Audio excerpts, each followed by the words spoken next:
Hello, everyone.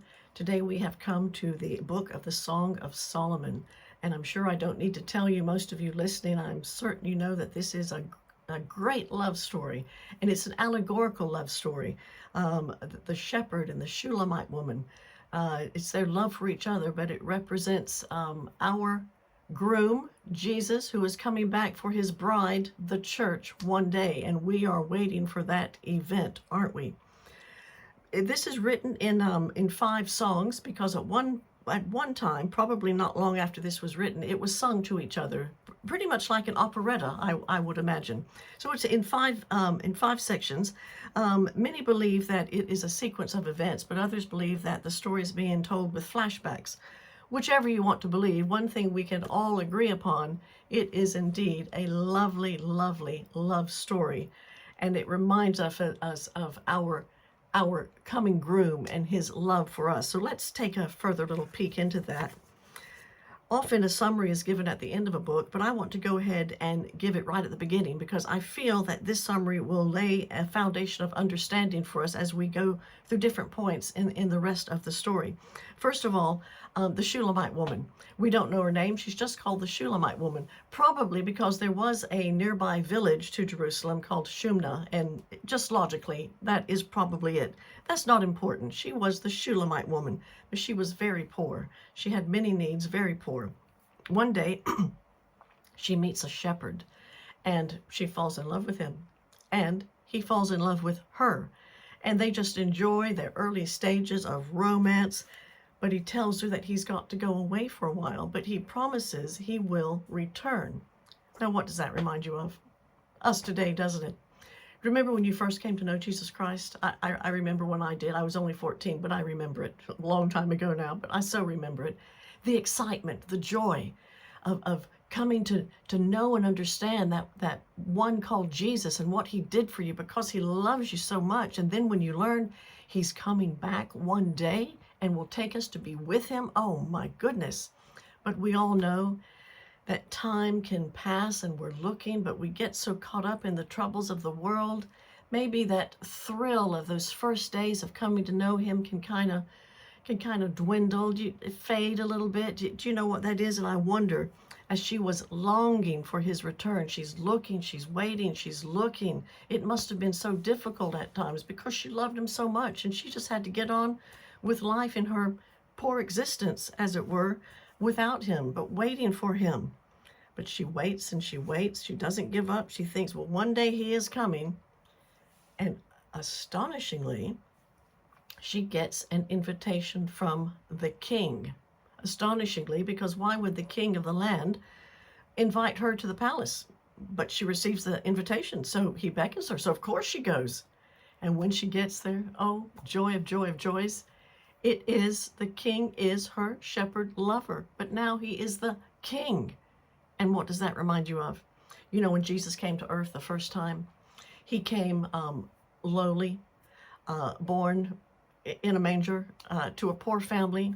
He grew up, you know, it tells us in Isaiah that he was not a very handsome man, Jesus.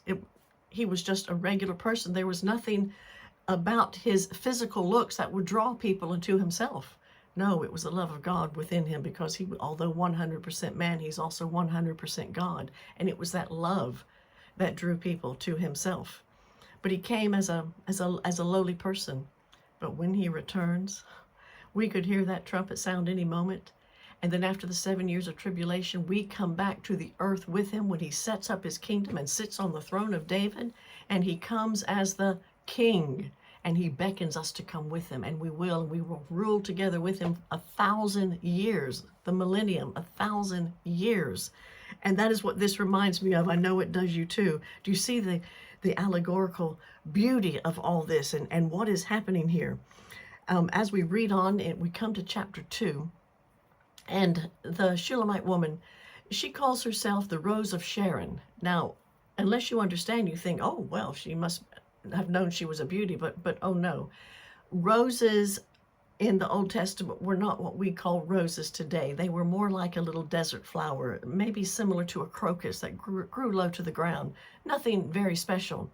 And she says, I'm the Rose of Sharon. She was being modest, perhaps, Or perhaps was she being self-deprecating? We don't know. But what does her lover say? What does the shepherd lover say? What does the king say later on? He says, oh no, you are the lily among all thistles. You are just the best of the best of the best. And remember, when you feel like self-deprecating yourself, when you feel like nothing much, when you have failed yet again, when you feel I'm just a daisy in the ground, if even that, remember, to Jesus, to our groom, to the one who loves us so much, we are the lilies among all the thistles. Yes, you. Yes, me. Why? Because he does not look at us in our impurities. He looks at us as washed clean and pure by his own blood. You see, we are clean and pure, and when we go to be with him, when that trumpet sounds, we will be changed incorruptible. We will be in our resurrected bodies, and he will present us to his Father, his pure bride, all because of his love, all because of his blood shed for us. Do you see how wonderful and close and beautifully he keeps us to his own heart, and what he thinks of you and what he thinks of me? Isn't that lovely? Do you see the beauty of reading all these verses when you read it in the context and how it was intended? Jesus in relationship with his church, in relationship with you, with me, with all who have received him. In chapter 2 and in verse 17, the Shulamite woman's talking, and she says, before the dawn breezes blow and the night shadows flee, return to me, my love, like a gazelle or a young stag on the rugged mountains. She's watching. Before the dawn breezes, before the night shadows flee, he's coming. Do you know Jesus told us signs to be looking for in Matthew 24 before he comes? And we're looking at some of those signs right now. Astonishing, unprecedented weather disasters, political upheaval, wars, rumors of more wars. It's all happening. And before all that culminates in the coming of the Antichrist, he will send for us. Just as the king sent for the Shulamite woman, he will send for us. And we will see him face to face in all his glory at last, and we will recognize him. Here is the one. Here is the one. Here is Jesus. He sent for me. I will be with him now for eternity. Oh, what a day indeed that will be. In verse 8, let me read this to you as well.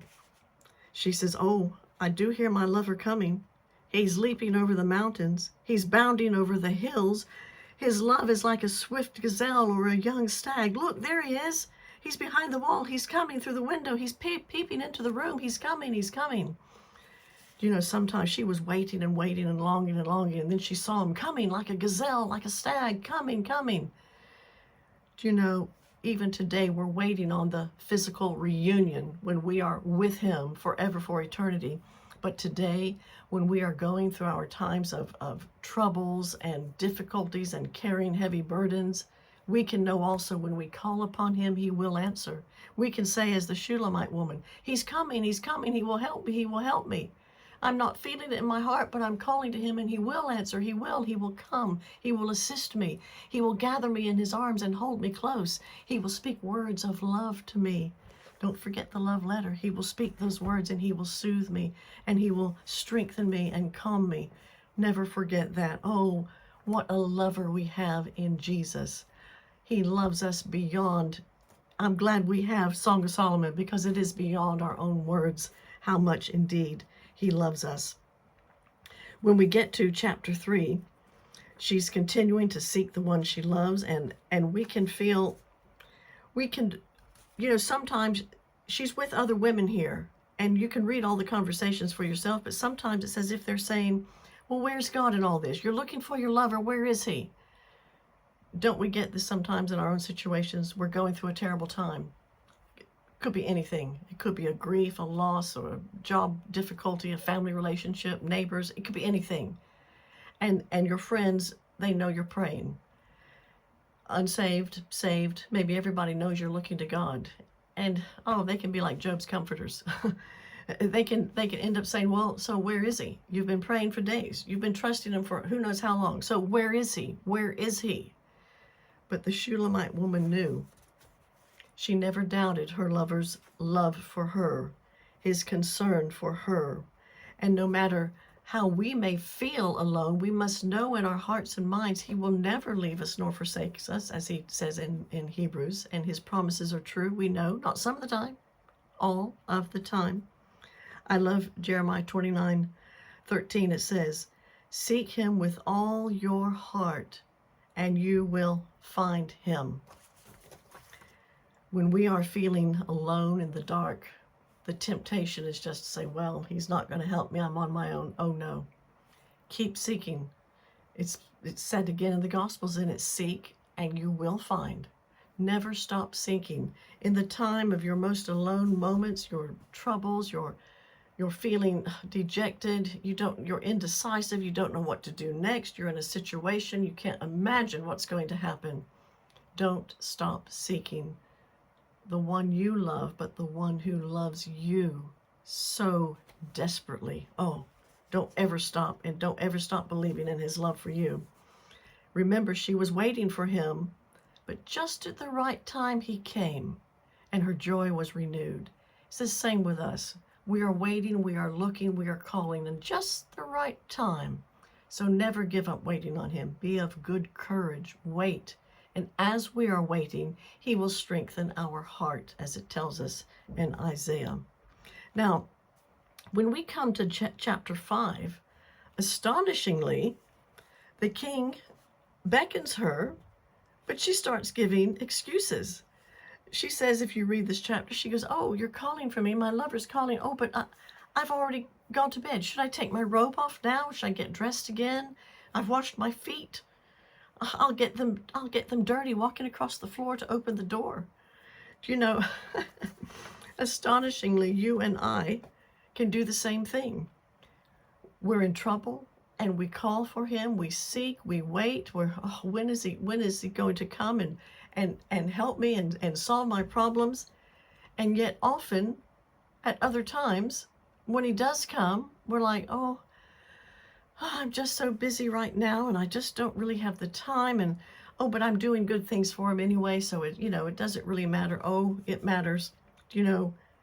Her saying that, oh, I'm just so busy right now, I've gone to bed, I've put my robe on, I've washed my feet, I can't come to you now. It reminded me, it might you too, of Luke chapter 10, the story of Mary and Martha. You remember it, don't you? You remember Jesus comes for a visit, and what happens? The two sisters, Mary, she's so glad to see him, and she goes and she just sits at his feet and just listens intently with all the love in her heart to everything he has to say to her. And where's Martha? Well, she's doing something good for him. Well, she's in the kitchen. She's pouring the coffee and cutting the cake. And she's so busy, and she gets upset. And she's, why isn't Mary in here helping me? I'm doing good things for Jesus. And Jesus said, but she's doing the better thing. Was there anything wrong with making the coffee and the cake? No. But there is a time and a place, and our doing must never take precedence over our being with the Lord. You see, you and I, we can be involved in our churches and our ministries, doing all sorts of good things, helping our neighbors, and all of that wonderful. And yes, we should, but never, never to the detriment of our own one-on-one relationship. How can we hear him call to us? How can I hear him say, Vicki, come to me. I just want to share some time with you. If I haven't taken that time to meditate upon his love letters and talk to him and have my ears ready to hear, how will that ever happen? If I'm saying, well, Lord, I can't really read your love letter right now, and I can't really listen to you right now, but oh, I'm doing some good things for you. I'm working, I'm doing this, and oh, it's all good stuff, all for you. There's a time for that, but it must never take precedence over our one-on-one shared intimacy together, where I can pour my heart out privately to him, and he can pour out his words of love and guidance and comfort to just me in my situation, and just you in your situation. Don't ever let what you do be more important than to be with the one you love and with the one who loves you so, so very, very much. Oh, we don't want to do this. Now, in chapter 6, the story goes on, And the friends began to question her. Where has your lover gone? You know, friends may ask us, well, where is God in all this? Earlier we were talking about, we might say, Lord, where are you in all this? I'm in trouble here. But you know, observers may say the same thing. You're going through this hard time. Where is God in all this? But she answers confidently in chapter 6 and verse 2. Let me read this.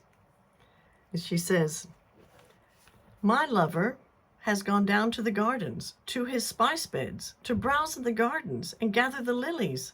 I am my lover's, and my lover is mine. He browses among the lilies. She knew what her lover was doing. While he was in the garden, he was tending to it. She had no doubt of his love for her.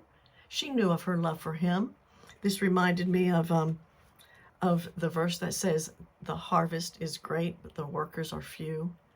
You know, he calls you and I. He is out there. He is working. His desire is that everyone would come to know him.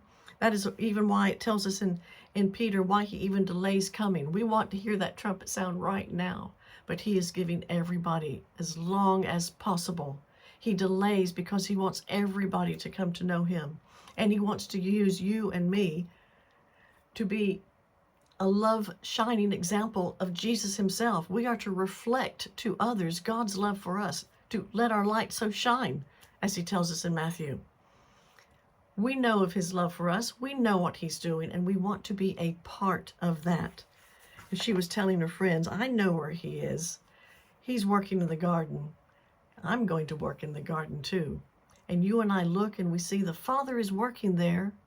The harvest is ready.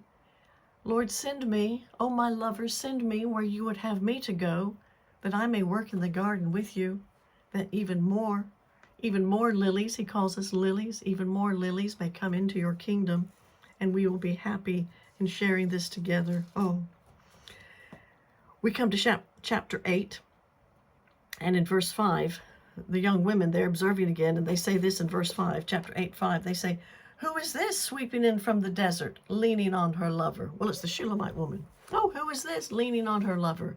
Now, we don't know. Why was she leaning? She'd come in from the desert. So was she weakened from the journey? Was she tired? Was she thirsty? But the important thing that stands out to me in this is what she was doing. She was leaning into him. You know, Matthew 11:28, it says, come to me and call, and I will give you rest. And if you have burdens, give them to me. I will carry them for you. You see, she trusted her lover so much. She knew he cared. She just leaned into him. Coming through the desert, oh, it's hot. I'm thirsty. I'm tired. But I can lean into him, and he will carry me, and he will assist me, and he will be my strength.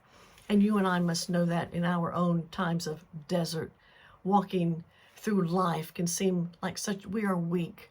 We become thirsty for goodness, thirsty for, Lord, please come. We're waiting.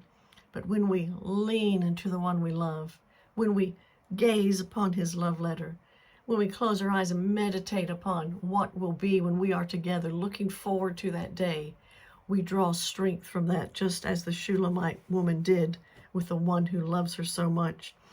Psalm 107:35 says this, I love this. He turns a desert into pools of water, and parched land into springs of water. I want to read that again. He turns a desert into pools of water, and parched land into springs of water. That's what the lover did for his peasant woman. That is what our Father, our Lord Jesus, does for us. Poor in ourselves, dirty in our sins, but we lean to him, and he forgives and washes us pure, and he gives us his strength. And one day he will dress us in robes of white, and he will see us without any taint of sin upon us ever again.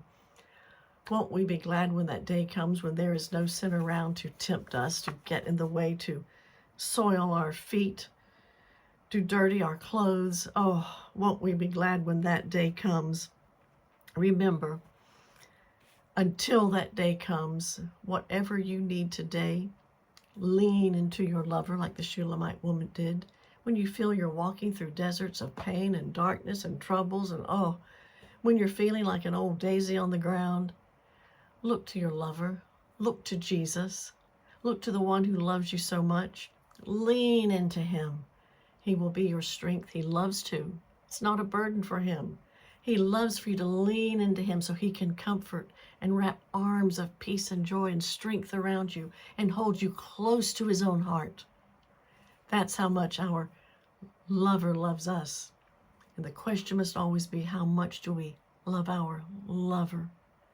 Let us ask the Holy Spirit to fill us with a love for him. That when we have opportunity to do something, yes, do it, but never to the detriment of spending that alone time with our lover, that we hear him whisper to us and we can pour out our heart back to him. And if we've just come in from the deserts of trouble, we come joyfully and comfortingly leaning into our lover. May you be blessed in leaning this week. Until next time.